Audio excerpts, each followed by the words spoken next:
Assalamualaikum warahmatullahi wabarakatuh.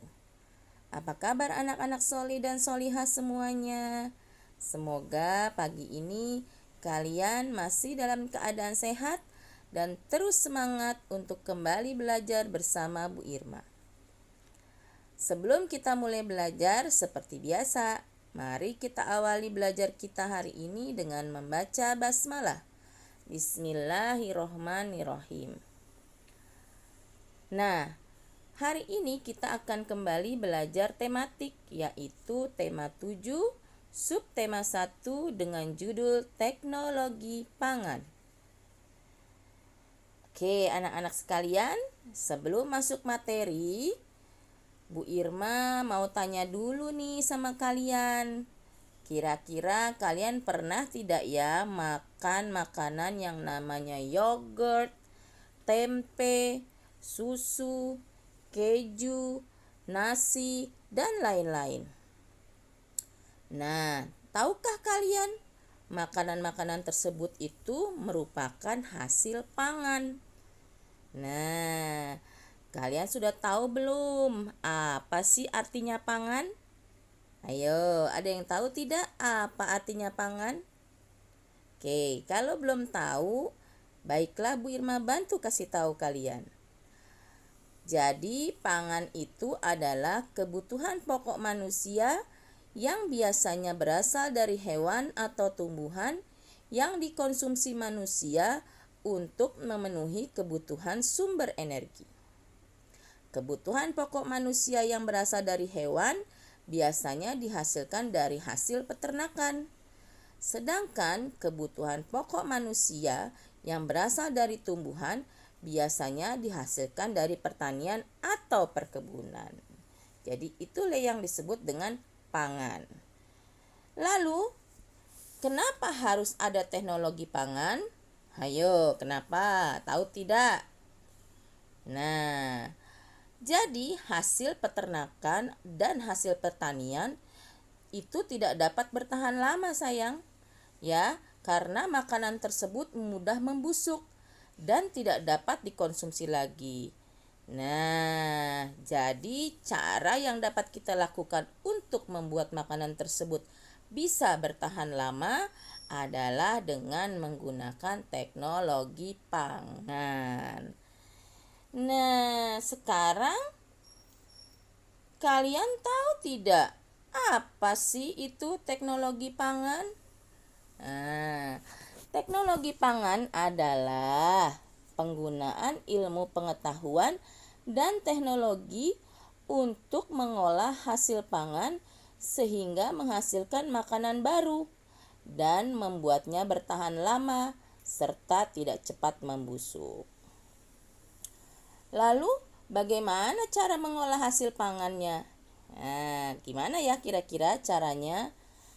Jadi, cara yang dapat kita lakukan untuk mengolah hasil pangan itu dengan menggunakan teknologi pangan adalah ada 3 sayang caranya. Yang pertama, yaitu dengan melakukan pengawetan.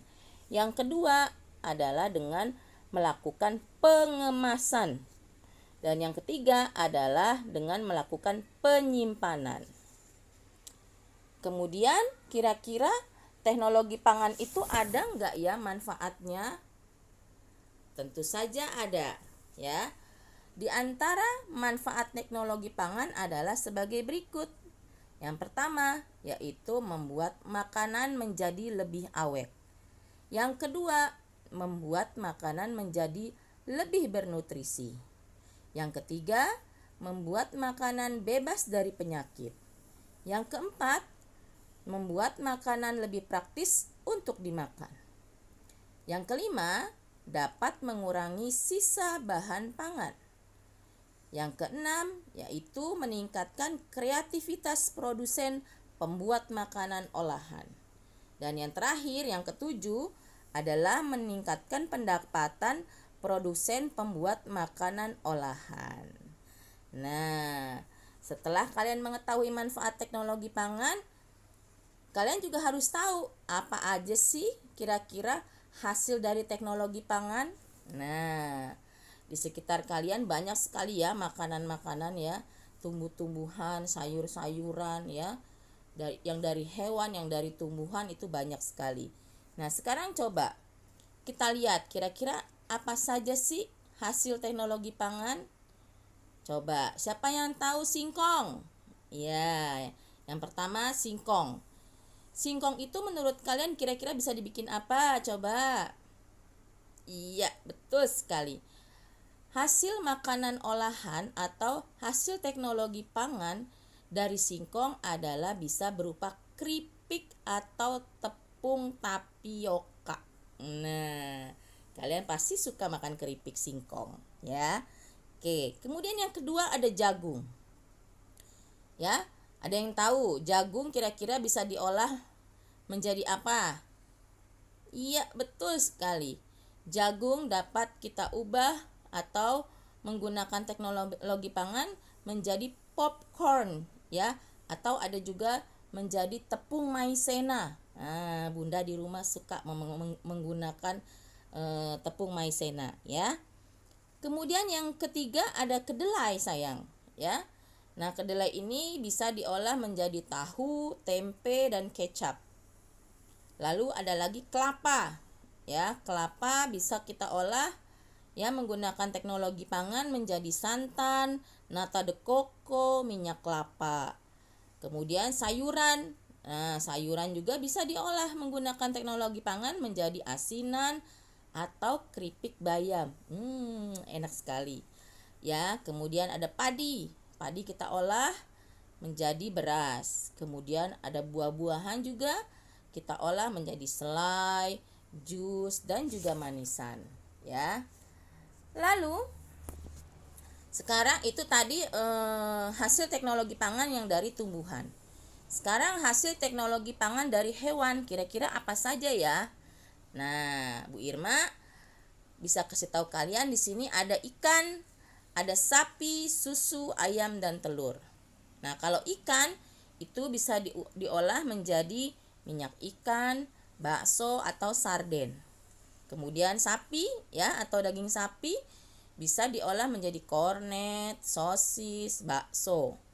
Kemudian susu sapi ya, ada susu sapi yaitu bisa diolah menjadi keju, yogurt, dan mentega. Kemudian ada ayam ya. Nah, ayam bisa diolah juga menjadi bakso, bisa juga diolah menjadi sosis. Nah, yang terakhir ada telur bebek ya. Nah, telur bebek ini ya bisa kita olah menjadi telur asin. Nah, begitulah penjelasan yang bisa Bu Irma sampaikan ya. Nah, kira-kira sampai di sini kalian paham ya semua ya penjelasan yang Ibu berikan. Semoga kalian bisa memahaminya dan wawasan kalian semuanya bisa bertambah ya dengan penjelasan yang Ibu berikan. Jangan lupa terus dipelajari dan tetap semangat. Oke, anak-anak sekalian, selesai sudah pembelajaran kita hari ini. Tetap sehat dan tetap semangat. Oleh karena itu, marilah kita tutup belajar kita hari ini dengan mengucapkan alhamdulillah dan doa kafaratul majlis. Subhanaka Allahumma wa bihamdika asyhadu an la ilaha illa anta astaghfiruka wa atubu ilaih. Wassalamualaikum warahmatullahi wabarakatuh.